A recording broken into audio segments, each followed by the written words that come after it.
Hello प्यारे बच्चों, नवांकुर विद्यापीठ की डिजिलेशंस में आप सभी का स्वागत है। कक्षा 6 विषय हिंदी, पाठ 17 संकल्प। इस पाठ के कवि लक्ष्मी नारायण भाला अनिमेष हैं। आज हम इस वीडियो में कविता का भावार्थ एवं अभ्यास के बारे में चर्चा करेंगे। भावार्थ इस प्रकार है। कोई भी काम तभी पूर्ण होता है जब हम उसको आरंभ कर देते हैं। बिना रुके अबाध गति से चलने पर ही हम मंजिल पा सकते हैं। प्रारंभ भले ही छोटे रूप में हो, परंतु धीरे धीरे निरंतर कदम बढ़ाने से हम बड़ी से बड़ी उपलब्धि प्राप्त कर सकते हैं। इसलिए हम मन में दृढ़ संकल्प कर हमें निरंतर आगे बढ़ना चाहिए। इस पाठ के मुख्य शब्दार्थ इस प्रकार हैं। उद्गम माने उत्पत्ति का स्थान, थमना माने रुकना, दुर्गम माने कठिन, घट माने घड़ा, जलाशय माने तालाब, सुमन माने फूल, संकल्प माने दृढ़ निश्चय। अब इस पाठ की पंक्तियाँ इस प्रकार हैं। पथ की बाधाएं गिनने से निज विश्वास घटे, करने से होता है सब कुछ, करना शुरू करें। एक बूंद गिरकर सूखेगी, बार बार गिर घट भर देगी। बिना रुके जो बूंदें गिरती उद्गम रूप धरें। गिर गिर कर चलना सीखें, गिरने से ना डरें। व्याख्या इस प्रकार है। कवि का तात्पर्य यह है कि कोई भी काम करने पर ही होता है। उस कार्य को करना प्रारंभ कीजिए। उस कार्य के करने के मार्ग में आने वाली रुकावटों की गिनती मत करो। ऐसा करने से तो आत्मविश्वास घट जाता है। आकाश से एक बूंद गिरती है तो वह सूख जाती है, लेकिन वही बूंद बार बार गिरेगी तो वह एक घड़े को भर देती है। बूंदों के गिरने की निरंतरता किसी भी नदी का उद्गम बन जाती है, अर्थात नदी के प्रवाह को रूप दे देती है। इसलिए बार बार गिरते पड़ते रहने से हम चलना सीखते, गिरने से कभी नहीं डरना चाहिए। तात्पर्य यह है कि जीवन में विफलताएं तो आती हैं, पर उनसे निराश नहीं होना चाहिए। विफलताएं ही सफलता की सीढ़ियां हुआ करती हैं। नदियों का उद्गम अति छोटा, दुर्गम पथ पर्वत सम बाधा। बिना थमे चलती जब धारा, सागर गले मिले चलने से मंजिल पाएंगे, चलना शुरू करें। पंक्तियों का भावार्थ इस प्रकार है। नदी अपनी उत्पत्ति स्थल पर बहुत छोटे आकार की होती है। उसका मार्ग बहुत कठिनाई भरा होता है। मार्ग में पर्वत जितनी ऊंची रुकावटें आती हैं, लेकिन बिना रुके लगातार जब वह जल की धारा चलती रहती है, बहती रहती है, तो समुद्र से मिल जाती है। उसी तरह से मनुष्यों, जब आप चलना प्रारंभ कर देंगे तो निश्चय ही अपनी मंजिल प्राप्त करने में सफल हो जाएंगे। अतः तुम्हें चलना तो शुरू कर देना चाहिए। अगली पंक्तियाँ हैं। जलाशयों पर किरणें पड़ती, प्रतिदिन जल वाष्प में बदलती।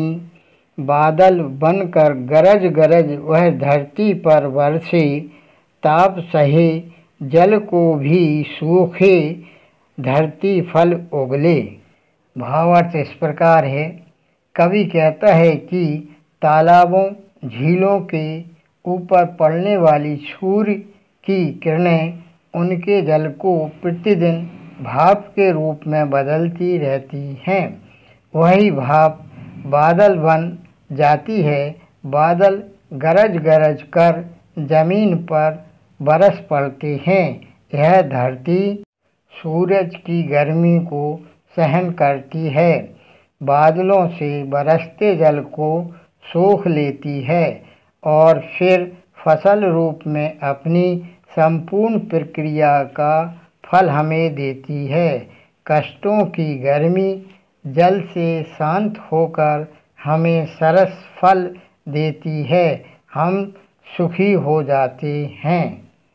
चुन चुन कर गूँथे सुमनों से बने हार अनगिन हाथों से, मन में लें संकल्प विजय का, आगे बढ़े चलें कौन भला रोकेगा, जब हम कांटों से न डरें। उपरोक्त पंक्तियों का भावार्थ इस प्रकार है। एक एक फूल चुनकर अनेक हाथों से गूँथे जाने पर ही हार बन पाता है। यदि जीत पाने का हम संकल्प ले लेते हैं और विजय पथ पर आगे बढ़ते जाते हैं तो निश्चय ही हमें कौन रोक सकता है जीत पाने से। हमें केवल आने वाली रुकावटों से, बाधाओं से डरना नहीं चाहिए। अब अभ्यास के बारे में चर्चा करते हैं। प्रश्न क्रमांक 1 सही विकल्प चुनकर लिखिए। कहा है संकल्प लेकर आगे बढ़ें। इसके 4 विकल्प हैं। पहला मन में, दूसरा तन में, तीसरा आँखों में, चौथा सांसों में। इसका सही विकल्प पहला है मन में। खाए हार बनता है। इसके भी 4 विकल्प हैं। पहला धूल से, दूसरा फूल से, तीसरा धूप से, चौथा कंकड़ से। इसका सही विकल्प है दूसरा फूल से। प्रश्न क्रमांक 2 सही शब्द चयन कर रिक्त स्थान भरिए। का है बादल बनकर खाली स्थान वह धरती पर बरसे। इस खाली स्थान में शब्द आएगा गरज गरज कर। खा है खाली स्थान चलना सीखेंगे, गिरने से न डरें। इस खाली स्थान में शब्द आएगा गिर गिर कर। गा है खाली स्थान गूँथे सुमनों से बने हार अनगिन हाथों से। इस खाली स्थान में शब्द आएगा चुन चुन कर। प्रश्न क्रमांक 3 निम्नलिखित प्रश्नों के उत्तर लिखिए। का है आत्मविश्वास कब बढ़ता है। इसका उत्तर है कार्य करने से आत्मविश्वास बढ़ता है। खा है उद्गम रूप धरें का आशय स्पष्ट कीजिए। इसका उत्तर है उद्गम रूप धरें का आशय यह है कि लगातार वर्षा होने से छोटी छोटी बूंदें भी नदी का उद्गम स्थल बन जाती हैं। गा है धरती फल कब देती है। इसका उत्तर है जलाशयों के जल को सूर्य की किरणें जब भाप बना देती हैं, भाप बादल बन जाती हैं। बादलों के बरस पड़ने पर ताप सहने वाली धरती जल को सोख लेती है। फिर धरती अपने अंदर से बीज को उगाकर फल देने लगती है। घा है बादल कैसे बनते हैं। इसका उत्तर है जल सूर्य की किरणों से भाप बन जाता है, वही भाप बादल बन जाती है। अगला प्रश्न है कविता में संकल्प करने पर क्यों बल दिया गया है। इसका उत्तर है कविता में कवि ने मन में अच्छी शुद्ध कामना पवित्र विचार पूर्वक कार्य करने पर बल दिया है। इससे मनुष्य अपने सुविचारित कार्य में सफलता प्राप्त करता है। अगला प्रश्न है, सुमनों का हार किस प्रकार बनता है? इसका उत्तर है, अनेक हाथों से एक एक कर तोड़े गए एवं एकत्र किए गए फूलों को धागे में पिरोने पर हार बनता है। सहयोग और कार्य को निरंतर करते रहने पर ही उसका फल आकर्षक हार के रूप में प्राप्त होता है। अगला प्रश्न है, दिए गए शब्दों में से विलोम शब्दों की सही जोड़ी बनाइए। पहला विश्वास, दूसरा पराजय, तीसरा धरती, चौथा सुगम, पांचवा आकाश, छठा जय, सातवां दुर्गम और आठवां अविश्वास। विलोम शब्द इस प्रकार हैं, विश्वास का अविश्वास, पराजय का जय, धरती का आकाश, सुगम का दुर्गम। निम्नलिखित शब्दों का वाक्यों में प्रयोग कीजिए। पहला का पथ, खा प्रतिदिन, गा बादल, घा विजय अड़ा कांटा। इसका उत्तर है, का पथ, संकल्प लेकर आगे बढ़ने से पथ की बाधाएं समाप्त हो जाती हैं। प्रतिदिन का है, ईश्वर की पूजा करके प्रतिदिन का कार्य प्रारंभ करने से विजय मिलती है। अगला है बादल, बादल गरजते हैं और बरसते हैं। अगला विजय, संकल्पित होकर विजय पथ पर आगे बढ़ते रहो।